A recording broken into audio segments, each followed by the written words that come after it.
Karibu. Assalamu alaikum warahmatullahi wabarakatuh. Shekhe, mimi naamini ni miongoni mwa watu wachache ambao huwa tunakuja kutembelea mji wetu kwa mwaka mara mbili. Kwa zaidi ya miaka 20 nimekuwa nikifanya hivyo kwa mwaka mara mbili na wakati mwingine mara tatu. Kwa hiyo mimi sio katika wale waliopotea. Ndio dokta. Ndugu zangu, mimi naitwa Bakari Shingo. Ubabani ni mjukuu wa Bakari Banashingwa, umamani ni mjukuu wa Bakari Kanoze. Umamani kwa mama yangu akina Buhanza. Nadhani kwa miaka ya nyuma hizi ni familia mashuhuri. Kwetu ni Majengo, mtaa wa Maswanya. Naona kuna majina mapya sasa hivi. Hiyo mtaa wa Maswanya, ndugu zangu hapa, jirani zangu, tunakuwa pamoja. Naona sura za pamoja, viongozi wangu wa chama wanafahamu pia.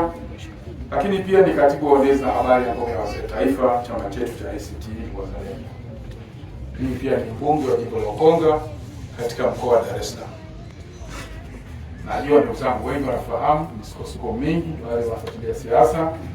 Nimekuwa na maisha ya kurukushani kwa zaidi ya miaka 15, lakini alhamdulillah, tunasema kukata tamaa chini ya jua ni haramu. Waislamu pekee tupambane, hasa ukiwa umesimamia haki. Na hii dunia hapa tuko kama stendi. Kwa hiyo yote tuyafanye yakiwa pamoja. Leo tunamwona dada yetu kaondoka bila kuaga. Tumezoea kama mtu augue, si ndio? Lakini hii imetokea sio kwa kuugua. Pia leo ni mafundisho kwetu. Lakini yote kwa yote tuseme alhamdulillah rabbil alamin, na lolote kwenye dunia hii linawezekana.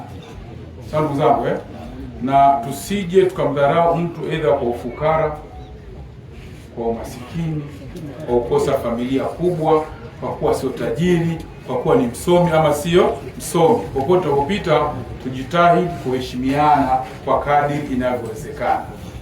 Njiani hapa nimekuja na ndugu yangu Kufula, ni kwamba zamani sana kama miaka 40 iliyopita mimi nilishiriki na Kufula kutafuta ile beskeli, na nilikuwa kijana mdogo nikiwa na msukuma. Leo hii nikamwambia tutakwenda msibani, tunarudia kusimama kama ilivyokuwa zamani. Inshallah tumekuja kama kawaida hadi hapa. Nashukuru Mungu tuko pamoja, tuko salama. Wa hadha, assalamu alaykum wa rahmatullahi wa barakatuh. Wa alaykum salaam wa rahmatullahi wa barakatuh. Shukran. Nashukuru.